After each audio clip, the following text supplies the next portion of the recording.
door is an obstacle to entering a room. To ensure the fastest and smoothest entry possible, the clearing team should line up on the side of the door that provides the least resistance to movement during entry. If a door opens inward, the clearing team should line up on the hinge side. If the door opens outward, the team lines up on the doorknob side. The number one man normally takes the path of least resistance to enter the room by pushing open the door, proceeding across the doorway and engaging any enemy as he moves to his point of domination. This allows him to clear the fatal funnel as fast as possible, which in turn allows the number 2 man to enter as rapidly as possible behind him.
All of this was brought upon us in a single day, and night fell on a different world, a world where freedom itself is under attack.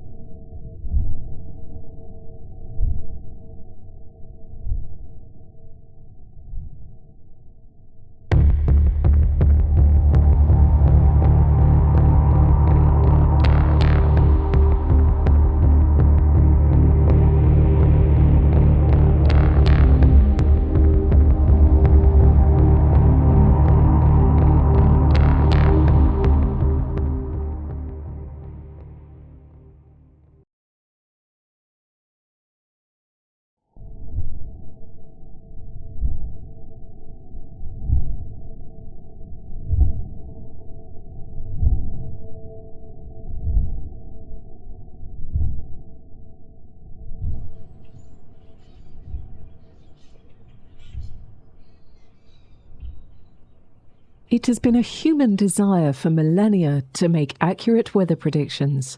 Oral and written history is full of rhymes, anecdotes, and adages meant to guide the uncertain in determining whether the next day will bring fair or foul weather. Prior to the invention of the mercury barometer, it was very difficult to gather numerical data of any predictive value. Even though there were devices such as the weather stick, which gave some indication of moisture changes, the only instrument of any reliability was human experience.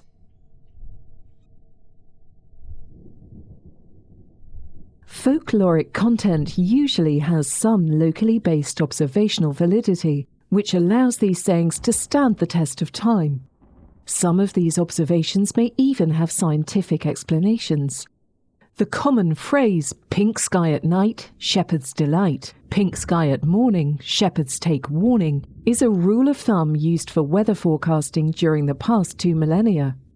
It is based on the pinkish glow of the morning or evening sky, caused by trapped particles scattering the blue light from the sun.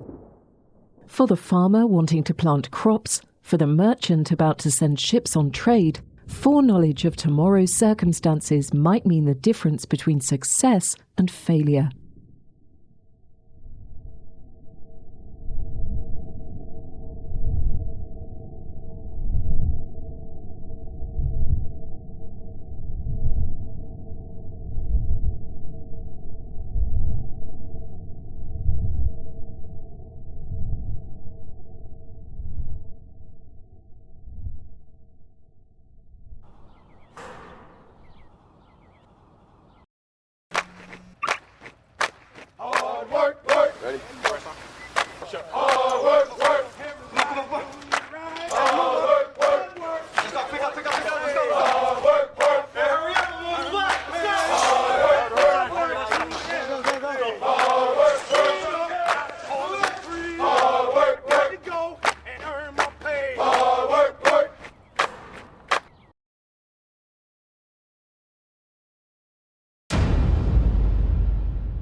For real.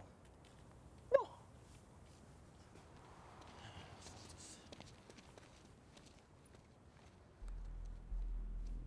Yo, homie!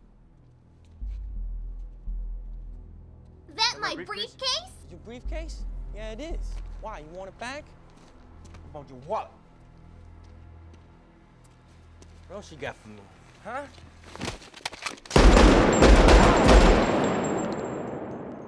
Fuck!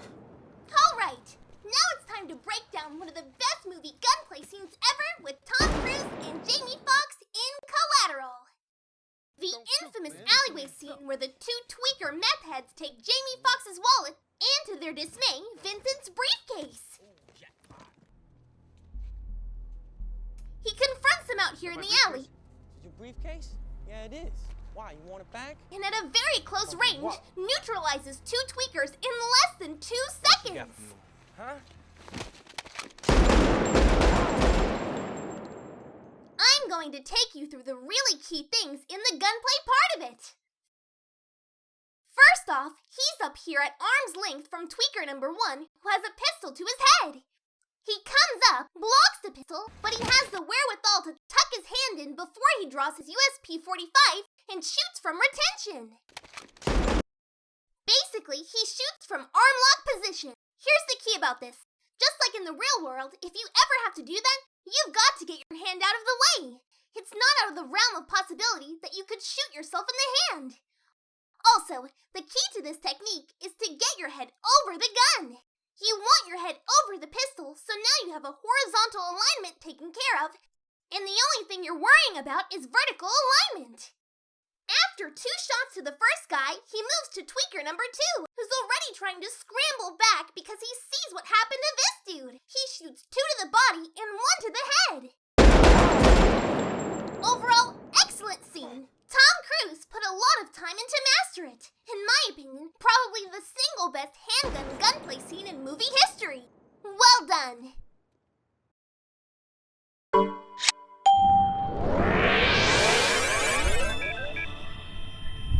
Advances in technology, specifically 3D printers using digital blueprints, can now make plastic, fully functional guns that can slip through metal detectors and elsewhere. The threat is real. We're even beginning to see an emerging industry and market for ghost guns. They are being produced without serial numbers or records of sale. New technology that makes manufacturing guns available to the general public also raises questions about whether homemade guns are made by dangerous individuals. Fuck you, turn that shit off.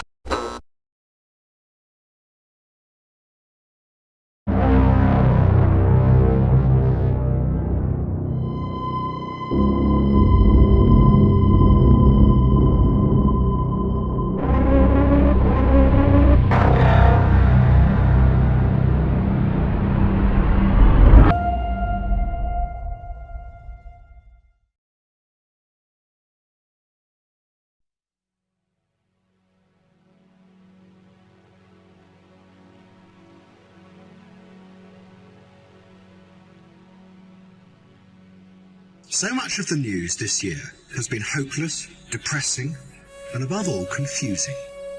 And to understand how this is happening, you have to look to Russia, and to a man called Vladislav Surkov.